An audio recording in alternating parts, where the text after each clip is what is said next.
race for Houston County Commission Chairman is heating up as a Dothan businessman is throwing his name in the hat to battle the heavyweight incumbent. This comes as we are just months away from the Republican primary. WDHN's Robert Smith has more on the candidates. After it seemed like the Houston County Commission Chairman race was going to be uncontested, recently John Rogers decided to throw his hat in the ring to face incumbent County Commission Chairman Brandon Shoup to give voters a choice. For me, it was a decision that was kind of like, well, if I'm going to do all the barking and complaining, a lot of people say, then why don't you act on it? You know, why don't you show some action? And I felt like I have been very successful being a public servant. You know, I'm going to relish the opportunity to get out there and prove myself again. I think anybody that's a competitor enjoys that. So I look forward to, talking to some people that maybe I hadn't had an opportunity or the time to work with here lately. So I look forward to reconnecting with some folks and laying out my vision.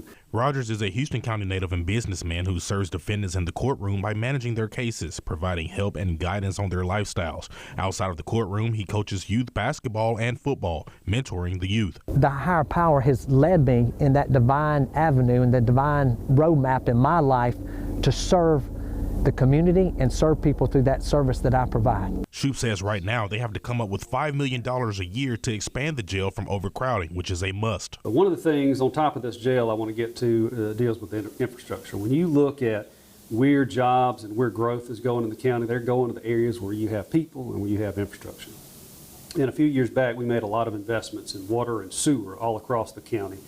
I want to continue that effort. While Rogers agreed on economic development, the two priorities for him are getting veterans treatment courts to curb suicide and offer resources for them, as well as creating a committee of rural council to meet quarterly and discuss what's going on in each community in efforts to make the right decision for the commission. Through that type of teamwork and through that type of efficient communication, then government can be so much more effective. Shoup says the proof is in the pudding with taking their tight budget and funding communities with projects, recreation, and having a working relationship.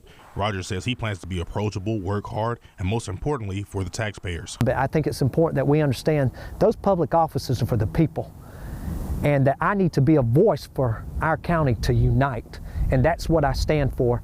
This is a big job, and I just don't believe that the citizens are going to vote for somebody that doesn't even know what a county chairman does, much less, and doesn't know what the county is supposed to be doing going forward. I'm confident that the citizens are going to make the right decision, but we just got to get out there and work. The primary will be on May 19th in Houston County. Robert Smith, WDHN News for the Wiregrass.